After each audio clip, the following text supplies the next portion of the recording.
On today's episode of Let's Locums, I think locum tenens can be one of the most flexible and powerful ways to compartmentalize medicine into the part of your life that you want it to be. I think that the hardest thing about medicine right now is that we're ceding more and more autonomy and control to our employers. And locum tenens can be a great way of regaining a lot of control over the way that you practice medicine. It's one of many ways, but for me, I've really been happy.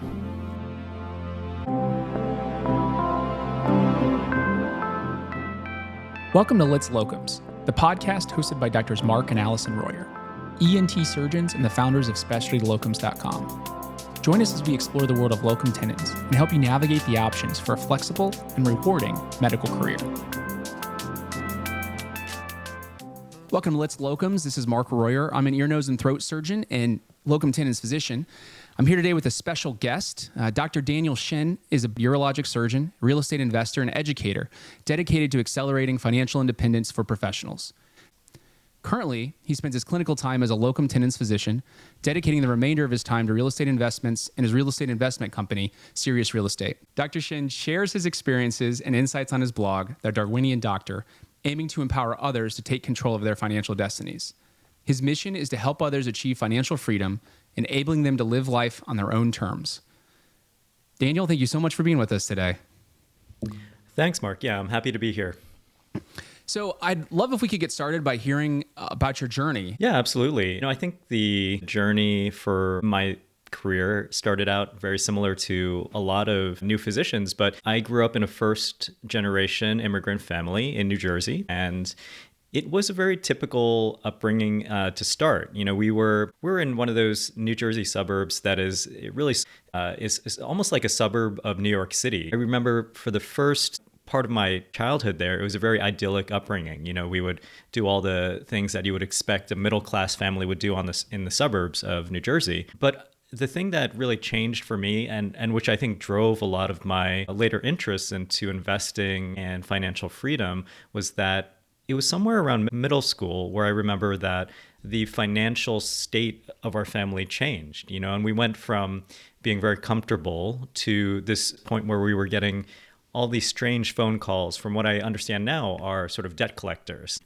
It sort of culminated around middle school where one weekend my mom said, we have to pack everything up. And we, in the course of one weekend, packed everything up into a U-Haul and drove it across town to a rental home because we had lost our home, basically. So that sparked a few years, certainly through middle school and into high school, where things were really financially insecure. I knew that education was going to be a way to really move forward and come out of this time of financial scarcity because I knew that a good education meant that there would be opportunities later on. So that's what sort of led me into going for medical school, which I did at the University of Pittsburgh. And then towards the third-year rotations, I just randomly rotated through urology and had a great time. There were some really great urologists that I interacted with. And that led to a residency at the University of Southern California in Los Angeles. And then I took a employed position, as many of us are doing nowadays, with the Kaiser organization. And then, theoretically, I had achieved all my goals, right? I had achieved becoming a physician. And not only that, I was going to be a physician in a fairly highly paid specialty. But it was only a couple of years into that where I sort of took a breath, looked around, and I was comfortable with my job. I was good at my job, well liked by my peers. But I also saw some cracks in U.S. healthcare. I had some worries about where it was headed. And I also felt like there needed to be something else. I was asking myself, what is next for me? And for me, I decided that was going to be trying to achieve financial independence. And that's how I got into investing and real estate. When did you make your first real estate investment? And was that your first actual kind of intentional decision to work on pursuing financial freedom? My first foray into investing, sort of on an active level, was via stocks because I think that seems to be the, quote, traditional way of investing, and it's the most accessible. Around that second year mark as an attending, when I was looking around and feeling like I had larger goals. I was listening to tons and tons of podcasts, personal finance, investing, because I had a 1 hour commute. The thing that really swayed me to real estate was that I realized that there was a subsection of people who were getting to financial freedom that seemed to be getting there much faster than the traditional route. And they were generally real estate investors. So I set aside about $100,000 of money that I had invested in stocks and luckily did okay. So I used that to buy a single family home in Birmingham. That was my first purchase. Your blog, The Darwinian Doctor, is amazing. When we started looking into investing, I started finding this blog by this anonymous doctor, the Darwinian Doctor. I'm curious to know how long after you started purchasing those homes did you start the Darwinian Doctor blog? It was actually pretty simultaneous. And, the reason why I was anonymous at first is that I wanted a little bit of separation between my day-to-day practice as a physician. I thought that it would be easier for me to write about these personal topics if my face wasn't on there. And I eventually did write about my identity a few years into the blog. And I really think that was actually a good thing because it put a face behind my writing. And I think it allowed me to connect a lot more with my readers. As I've followed your career and journey, you've expanded beyond just doing this excellent blog to you're now doing some syndicates, some real estate syndicates that actually I've personally invested in, and it's called Sirius Real Estate. Would you mind sharing a little bit about Sirius? Yeah, absolutely. So Sirius Real Estate, Cereus, it's a name of a cactus in the southwestern part of the US. I started Sirius Real Estate because, I've been writing now on the blog and documenting my own real estate journey, which eventually encompassed almost 30 units of rental property. And I think it was very inspiring to a lot of people who have gone on to invest themselves into real estate. However, I did understand at a certain point, I realized that probably 95% of my readers, they were interested in investing in real estate and getting on that path to financial freedom, but they didn't have the bandwidth and just weren't able to go ahead and do what I did, which is purchase it themselves. And eventually I started renovating properties myself with my team and then getting property management in place, leasing them out, dealing with the aftermath of that. But they still wanted to invest in real estate. So there are avenues to do that, which is essentially pooled investments called syndications. So Sirius Real Estate started out earlier in 2024 as an opportunity for high-income professionals to invest into assets like real estate in a passive manner. And I look forward to basically bringing this type of opportunity to more and more physicians and medical professionals because I do think, really the guiding principle behind it is that I think that financial empowerment brings empowerment to all other parts of your life. So one of the problems I see in medicine these days is that as physicians have become more and more employed, we're losing autonomy and power. One of the ways that physicians are going to regain power is by being financially savvy. And, I've spoken to so many physicians and medical professionals who have been able to make a lot of changes in their practice and in their lives. But to do something like that, I really think it helps to be in a position of financial strength. And that's what I hope to deliver through things like Sirius Real Estate. One thing I really like about it is, as someone who has not really invested in real estate before, it's a very nice way to educate yourself, but to do it in an incremental way. I'm thrilled that you're doing that, and I wish you the best of luck, especially with the Hampton Meadows renovations and absolutely leasing out. And that's our interests are very aligned on that, I think. So yeah, for sure. So you were a urologic surgeon, Southern California. Hour commute each way, started investing in real estate, started the blog, Darwinian Doctor, and then you made a transition and you're a little bit closer to where we are now in the Midwest in Indiana. And then with that came what I'm really looking forward to deep diving with you is some locums work. Absolutely. Yeah. So these days I live in Memphis, Tennessee, and I practice medicine as a locum tenens. And the way that I split my time now, it's approximately 25% of the month, about a week a month now, practicing as a locum tenens. And the rest of the time I work on Sirius Real Estate, the Darwinian Doctor blog, and the content production of that and, trying to work on my own portfolio as well. So I've compartmentalized my time in a way that is still pretty new to me, but it's been about 2 years now that I've been working like this. So when you were making that leap 2 years ago, where did you first start looking for locums assignments? How did you choose the sites and the agency to work with? So basically, the way it worked is that it had gotten to a point in Southern California where I knew something had to change because I had the full-time job, I had the commute. I wasn't seeing my kids that often because, I was essentially in the car, in the mornings and in the evenings. And I also had the social media stuff and I also had the investments. So I knew that something had to change. I wasn't exactly sure how it was going to change, but then my wife got recruited to a really cool job here in Memphis. When we landed here, we decided it was going to be amazing for her career. I clearly wanted to change. So we made the transition. And I talked to the private practices in town, which are excellent. But we eventually figured out that what I wanted may not be feasible within the confines of a private practice, which is essentially I wanted to be able to do urology and medicine part-time. But then Locum Tenens offers that opportunity in a very, very flexible way. When I decided that I was going to be doing Locum Tenens, it was actually pretty easy to get started and looking for positions because, number one, as we know, there's a doctor shortage. So, especially in urology, those surgery subspecialties particularly, yeah.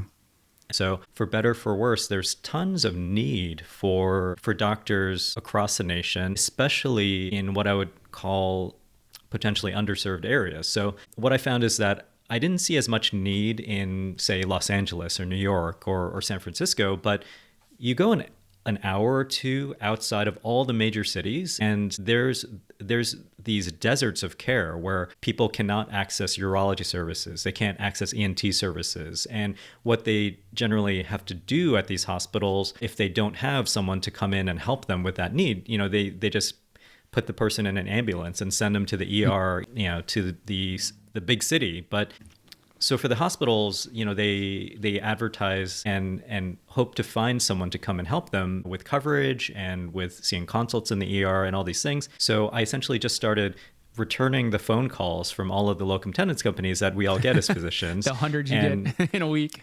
Right. And, it's annoying until it's not. And then I started returning the emails and the phone calls, started having these conversations with recruiters, and then it was just a matter of filtering the opportunities. So what's a little wild to me about your story, but unfortunately pretty common, is you're in Memphis. There are presumably, there are ENT practices, a number of ENT practices, probably a number of hospitals that are recruiting. And you're essentially saying, hey, look, I am a board certified urologic surgeon. I can come and work, but because of how I want to practice, these things that I have going on, I don't want to work the traditional 60-hour work week. And I would like to do maybe a week a month or something similar to that. And you weren't really able to get anywhere with that, it sounds like, which is unfortunately very common. You have a doctor that's in the town. Why should that doctor need to travel out of state? I know what I hear from other docs who try to work out these same direct contracting deals, and which I always encourage docs to do if they can, is to do kind of what you tried to set up in Memphis. But what was the main pushback or reasons that you think something wasn't able to be worked out for you to be able to kind of just set up a part-time gig like that? I'm going to work a week a month in the town that I live. Yeah, I did have those conversations with the practices themselves. So there are a few dominant private practices here, and there's an academic practice at the university. And I did have those conversations, and we worked out numbers. We put pen to paper, and it didn't seem like it was going to be financially compensated to a level that I wanted, basically. And the thing about it is that, at least for urology, and it might be totally different for ENT or primary care, but the thing that I can provide at, say, Ohio, where I ended up for the past year, is different than I think what the need is here. So I think my highest and best use as a urologist is offloading a lot of the call responsibilities from the local urologists where I help out in Ohio right now.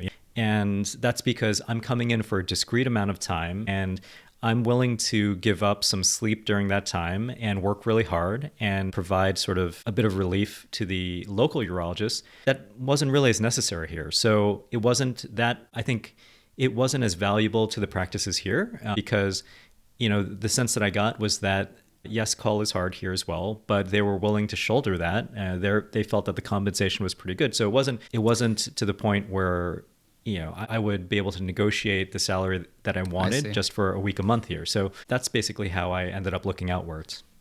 Call to them, either they were compensated well for it or they weren't on call as frequently. So this is how we started our entlocums.com originally, was we were providing ENTs to go to these smaller towns, groups of 3 or 4 docs who needed call coverage, and we'd have a doc that would come in for a week, and they would love that, right? Because then they're able to not get interrupted in the middle of a clinic day to see some emergency or consult in the ER. They would be able to have a weekend off, just really improve their quality of life.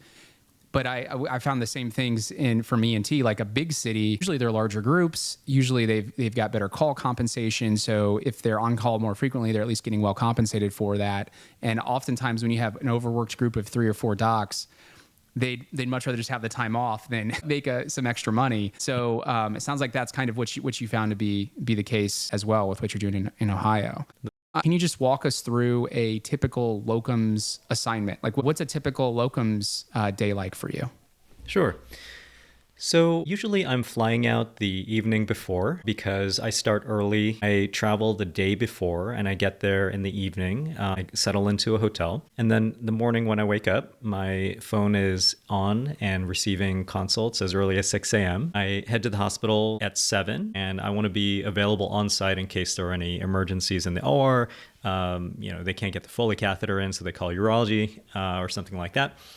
And I meet with the mid-level provider and NP there and go over the list. So this is a list of the inpatients. This is a list of the services that have requested urologic consults overnight that have been held until the morning. There might be a couple of patients in the ER that have been waiting around to see me as well.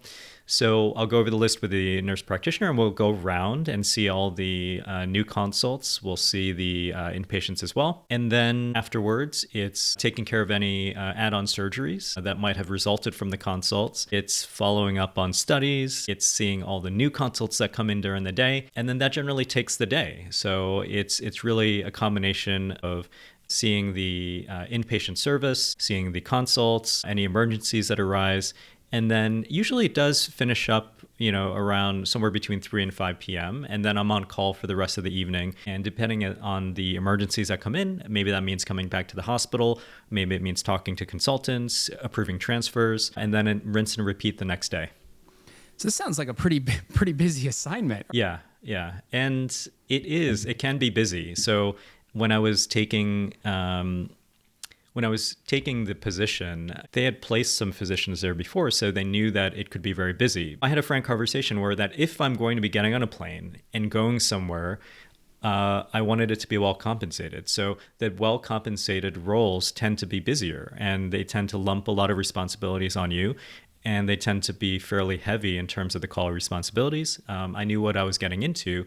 But luckily, I'm still young, I'm early in my practice, and I'm energetic and well-trained, so I can take care of it. So how does the compensation structure work? I've seen a variety of compensation structures in the different roles that I've evaluated, but generally, it seems like the most common model is a flat rate for a day of call coverage, and then an overtime rate if you get called back to the hospital, essentially.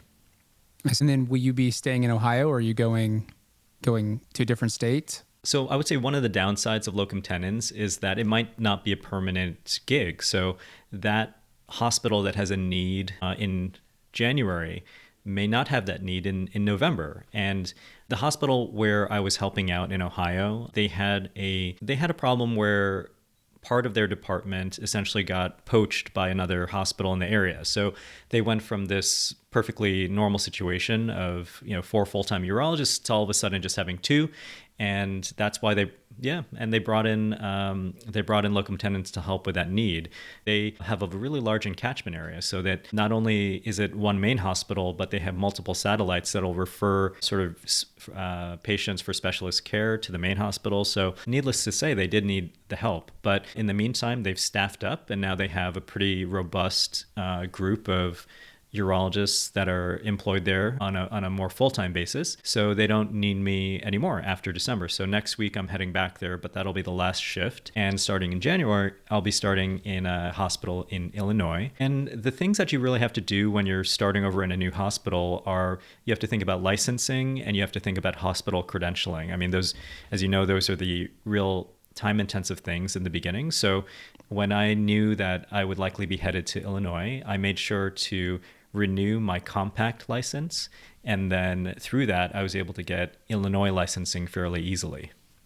And then the compact license, for those who may not know, is a license that essentially allows you very quickly to have access to practice in a number of states. Did you set that up when you were in Tennessee, or did you start that when you were in California? In Tennessee, actually. Think of the compact license almost like a common application where you can use your credentials and certification in your sort of sponsor state to essentially streamline an application to another state. And over the past few years that I've been looking at this, more and more states are joining in this compact system, which actually is amazing because one of the frustrations that I have about medical licensing in this country is that it's so compartmentalized. And and this allows you to more quickly, it's not immediate, but more quickly get licensed in, I think, up to 40 plus states are now part of the compact. Like you said, it's rapidly increasing, which is only a good thing for us as physicians. And you hit on what I think is probably one of the main downsides of someone who's looking to do locums as their main clinical practice. And that's the fact that locum tenens is typically something that hospitals do not want to have to use. And so from almost the moment you get there, regardless of your docs you're working with love you, right? And regardless of how they feel about the situation or the staff, how much they enjoy having you, what they're really trying to do is either recruit a new partner in, or oftentimes it's hospitals that are trying to find docs to employ.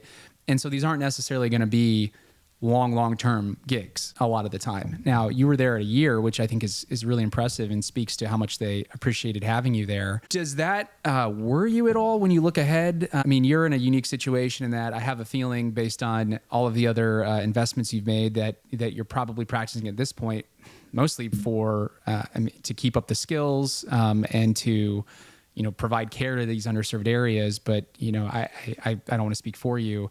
But how do you process that fact? Like, okay, well, I'm done with this one. I'm going to Illinois. Where am I going to be mid 2025 or into 26?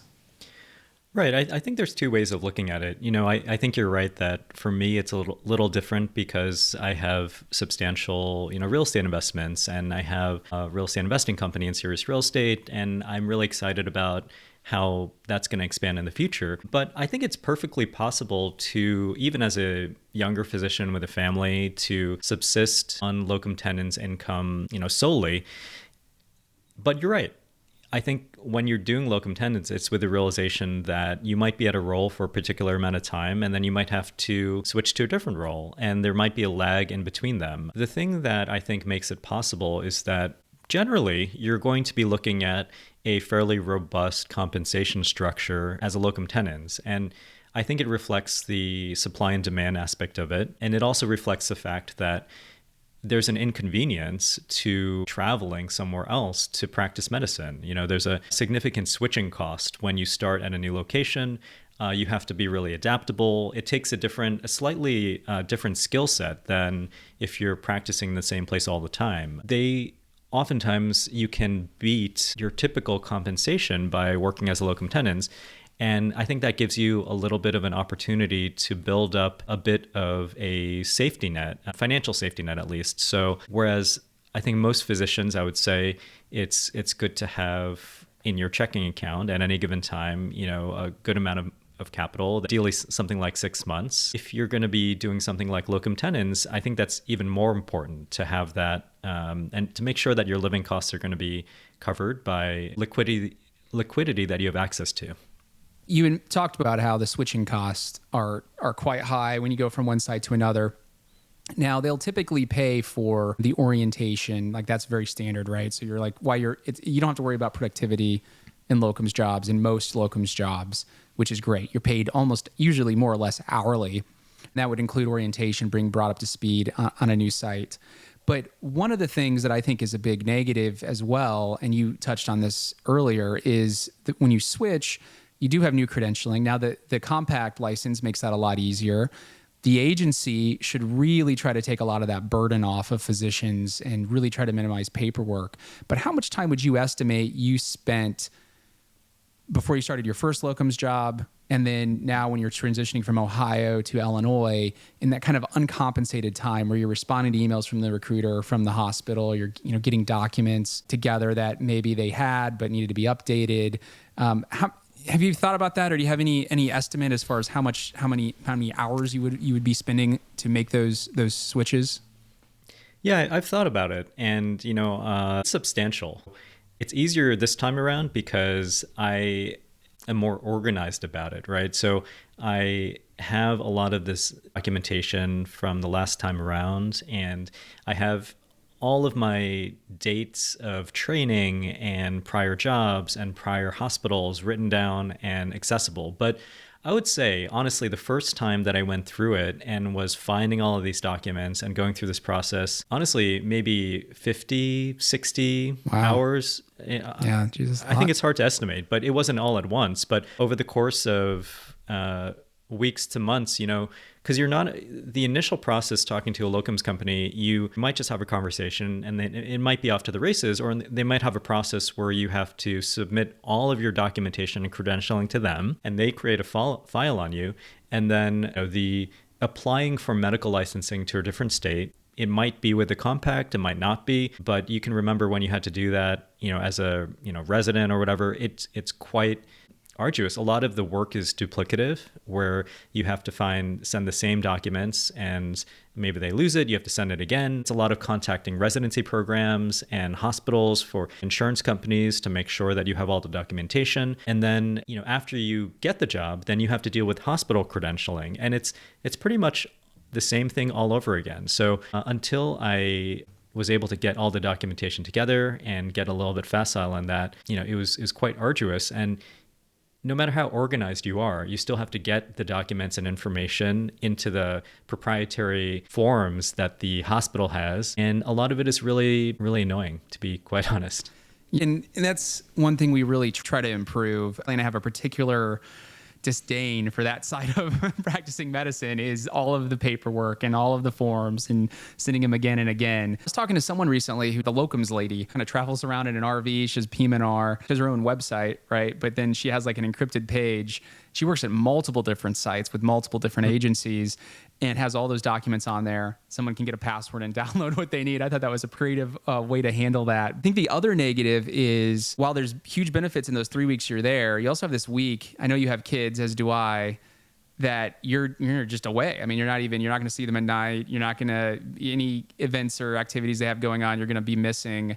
I'm curious how you handle that as a parent and a spouse. Yeah, really, really good question. And I think it can be tough. So my kids are 7 and 10 years old, first grade and fourth grade, and they're really at a point in their lives where they notice when I'm gone. I think it would be different if they were 3 months old and 6 months old. And so I was sort of a face that kind of came and went, and, but I have a strong relationship with my kids. They definitely miss me. I miss them, and not to mention my wife. So, I think that it's definitely a downside that you're not around. The reason why I think it was a little bit easier for me to make that transition is because I felt like my quality of relationship with my kids was not that great in Southern California, because to get to work on time, I was leaving at 6 a.m. typically before they were really awake. And I was getting back home oftentimes at 7 p.m. after They had had dinner already. I'd missed the evening already, and they were getting ready for bed. Sometimes I would come back home and they'd be in bed already, asleep. And I still had call responsibilities in Southern California too, where because of that commute, I had to sleep oftentimes, at the hospitals. My wife doesn't like it. She works full time here, and two rambunctious kids, getting them washed and into PJs and into bed is a lot of work, right? And so I think she feels my absence when I'm gone. The thing that helps us is that my parents moved from Southern California to Memphis with us. So, they're really integral in childcare and preaching to the choir here, man. And those grandparents are something else, aren't they? Yeah. And I honestly don't think that we could do it without them. Yeah. Likewise. We'd probably have to have an au pair or something like that. But, they really help out. And I feel comfortable knowing that my kids are being well taken care of by my parents. But I think there is a cost to being away. You do miss a lot of things. But I've also noticed on the flip side that I really do think absence makes the heart grow fonder. So when I'm home, I'm much more present. And I think that my kids really appreciate it when I am here and I can, go to school events. And really, that's the flip side of it. Yes, you're gone maybe continuously for a week, if that's a schedule you choose. But when I'm home, I'm working hard on my other businesses, but I have so much time freedom in a way that I never had before as a full-time doctor with Kaiser. I can go to school events now. I can go to the book fair. I can take my kids to their soccer games in a way that I could not reliably do in California. I think being 1 week gone, but then 3 weeks home beats the hell out of 6 a.m. to 7 p.m. plus call on top of that. I mean, because truly, at these ages, it's school and sporting events. And if you're gone for that period of time consistently from 6 a.m. to 7 p.m., you're missing probably 95% of those items, as opposed to at most, 25%, which is a huge difference. What advice would you give to physicians transitioning from full-time traditional employment or full-time private practice to locum tenens work? So I think it depends where you are in your career. I think that it's certainly possible for people straight out of residency to do locum tenens, and there can be some advantages to that. But I think everyone goes based on their own personal experience. But I really did benefit from being at the same location and building up a practice, and a busy practice, where I really got to grow into my own as a full urologist at one location. So I think I'm a little bit biased because that's what I went through. But I remember those first 2 years of being a urologist, it was a very steep learning curve. And I benefited from having a lot of colleagues around me in SoCal that I could bounce ideas off of, talk to them about case management and operate with them in the OR. So I would say that on balance, I would really recommend that if someone can arrange that for themselves. I think when you're thinking about making the transition, the thing that is most important to all the roles that you're going to have is your skill as a surgeon or as a internal medicine provider or primary doc or what have you. So you have to be a well-trained doctor, because if you're not well-trained, it'll become evident in the roles that you have, because every single role you have follows you around. When you go and apply to any locums job, or you go for hospital credentialing anywhere, they're going to ask you, have you ever had issues? Have you ever been sued? Have you ever had major complications that have resulted in a liability? And the thing is, you want to be able to say that, here's my record, I'm well trained, I know what I'm doing, and I'm ethical, and these are the things that are going to allow you to practice very well no matter what you do. So I think making sure that those bases are covered. So I think it's a fallacy to think that locum tenens is going to be less qualified in any way than a full-time practicing physician. So I think we want to push away from that maybe stereotype and make sure that you're well qualified in all of the ways. Great points. Even though we feel very well trained coming out of these rigorous residency programs, there is a lot that you learn when you get out and start practicing. And there's great educational value in having colleagues that you can chat with cases about, that you can have there to back you up. I am seeing more and more doctors who are calling me up when they're in their last year of residency, their last year of fellowship, and wanting to do this kind of out the gate. I think there's definitely some value in that. Shorter term contract, maybe 2 to 3 years, allows you to get up to speed, get confident, get that experience, and then also really kind of get yourself on a better financial footing. Yeah, I think that's a great point. And if you do decide to do locums out of the gate, you just have to like sift through the options and make sure that you find one where you're going to have consistent case volume. Because remember, you're going to need to submit your case logs for credentialing, become fully board certified. That just changed in our specialty, and it sounds like urology might be doing the same. It used to be you'd have written boards and then oral boards, and they've completely kind of changed that up where your oral boards are no longer just a couple of people in a hotel room that you go in and they go over cases. You're using your own cases, and it has to be at a site where you were there consistently up to like a year. For someone who's looking at, oh, I just want to do this immediately. I've seen a lot of trends among the boards themselves to say, oh, no, you need to follow these patients. We want to see what you've done, their outcomes, and then we're going to like quiz you about them. And then we need to be able to know, what did the scan show, and what did the surgery do? What did the path show? What did you do for that patient then? How do they do 3 months from now, 6 months from now? So it might be a whole other reason completely separate from this that it might not be necessarily available for all specialties. So certainly important to check with your board certification before making the leap. So excellent points. Yeah. So what I'd like to jump on to now, we touched on it a little bit earlier with the finances. What is the most common financial mistakes that you see our profession making? I would say that probably the most common problem that I see young physicians making is that they don't think about the long terms. I think a lot of people just hope blindly that they're going to be at the financial position they want to be in 15 years or 20 years or 30 years when they're going to be ready to retire, but they don't really put the thought into actually mapping that out.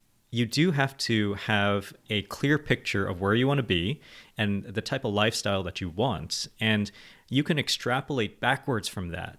So if you want X number of dollars to spend in retirement, you have to have a means to generate that, right? If you're able to figure out where you want to go, then you can generate a likely financial pathway to get there.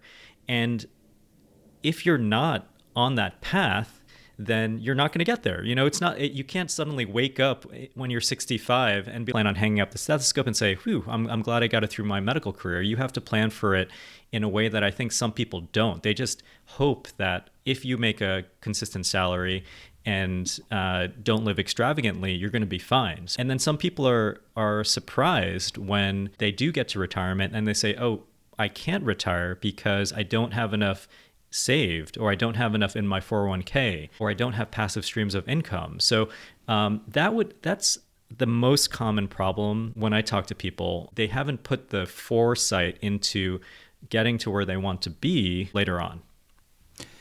How much longer do you plan on practicing clinical medicine? Have you thought about that? With all of your excellent real estate investing, in your horizon, like how much longer do you think you want to keep practicing as a urologic surgeon? So I think of it a little differently. So I would ideally practice for the rest of my life, but I want it to be completely optional after a certain point. So within 5 years, that's my timeline. I want to be completely independent of my medical income. Right now, what I've learned is that real estate investing and investing in general, I think of it's almost like you're loading up piggy banks. It's not necessarily the case that all of your investments are going to generate enough cash flow that you can replace clinical salary. You have to be very conscientious about that and pick the right investments that do generate day-to-day liquidity. So most investments are going to be sort of building up this piggy bank that you can trade around and grow and things like that. But for me, I want that investment corpus to generate enough income whereby my physician income is not necessary for a lifestyle. And, I would like to do that within the next 5 years, ideally. But in terms of practicing medicine, I love practicing medicine. I think the ability of physicians to heal and to guide people through illness and pathology is really unique. I find that incredibly satisfying. And I think it's hard to find that level of satisfaction, especially as a surgeon, in other parts of life. When you see a patient in the ER and they have an acute problem and you can fix them as a surgeon within an hour surgery or within even a bedside treatment in the ER, and they're thankful and everything goes great, that's a particular satisfaction and pleasure that I think is hard to replicate outside of medicine. So, I really value that. And we train so hard to become physicians that I think it's a very great way of giving back to the world. So I see it as I'd love to practice for the rest of my life in some fashion. However, I want it to be optional very soon. I do feel like there's almost an inverse relationship I've seen in a lot of doctors to their financial situation and how much they enjoy it. And it might be counter to what I think a lot of people would think, but actually the worse off they might be financially from a saving standpoint or a debt standpoint, they may feel a little bit more stressed in their job versus like you're saying, hey, I want this clinical income in 5 years to have it be completely optional, just something that we don't need to live off of, I'm working on my own terms.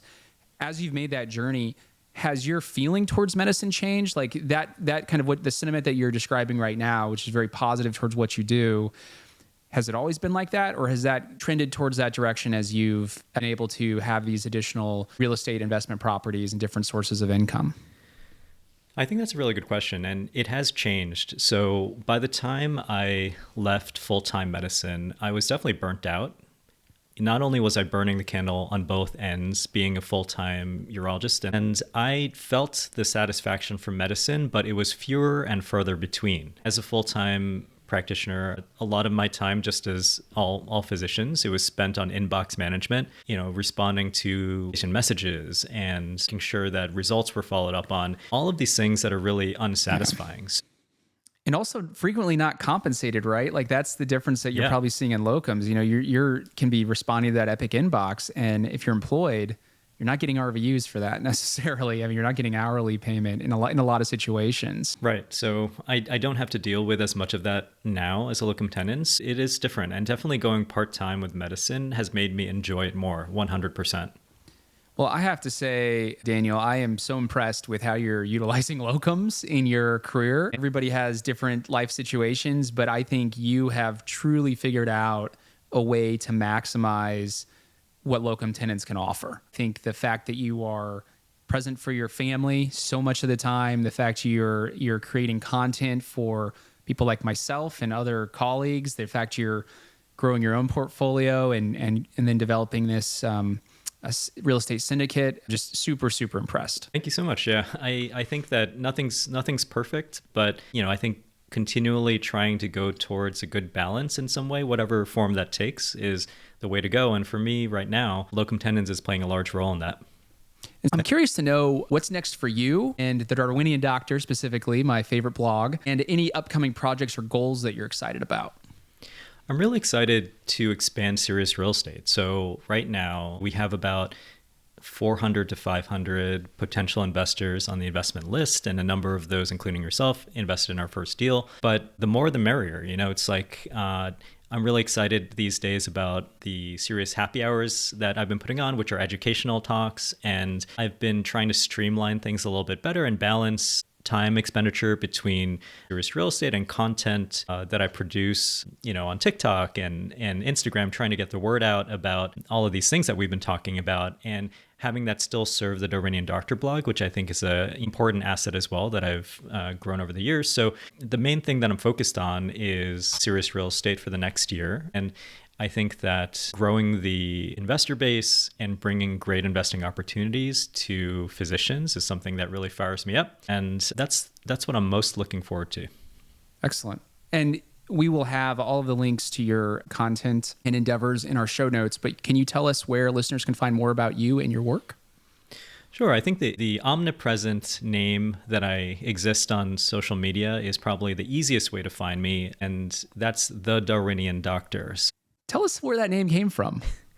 It really came from Charles Darwin and the theory of evolution, and my belief that life is about continual evolution. It's trying to continually evaluate things and make choices that are going to make your life better and the life of those around you. So I see life as a continual opportunity for evolution. That's where Darwinian came from. So like the alliteration. And on social media now, I sign off as Dan the Darwinian Doctor. So that's probably the easiest way to find me. I'm the Darwinian Doctor on TikTok, Instagram, YouTube, you name it. You can easily find me on my blog, thedarwiniandoctor.com, but you can also short circuit straight to Serious Real Estate by going to seriousrealestate.com, and that's CEREUS. Excellent. And then any final words of wisdom for listeners who are interested in combining locum tenens work with financial independence? Yeah, I think locum tenens can be one of the most flexible and powerful ways to compartmentalize medicine into the part of your life that you want it to be. I think that the hardest thing about medicine right now is that we're ceding more and more autonomy and control to our employers. And locum tenens can be a great way of regaining a lot of control over the way that you practice medicine. It's one of many ways, but for me, I've really been happy. Thank you so much for your time. I really enjoyed chatting with you and looking forward to following along as you continue to evolve as the Darwinian Doctor. Thanks so much, Mark. Yeah, it was great talking to you. You have been listening to Let's Locums, a podcast brought to you by SpecialtyLocums.com and hosted by Drs. Mark and Allison Royer. SpecialtyLocums.com is a physician-run locum tenens company. We're dedicated to providing the best locum tenens opportunities for our amazing healthcare providers. Join us every week as we dive deep into the world of locum tenens. Time stays still.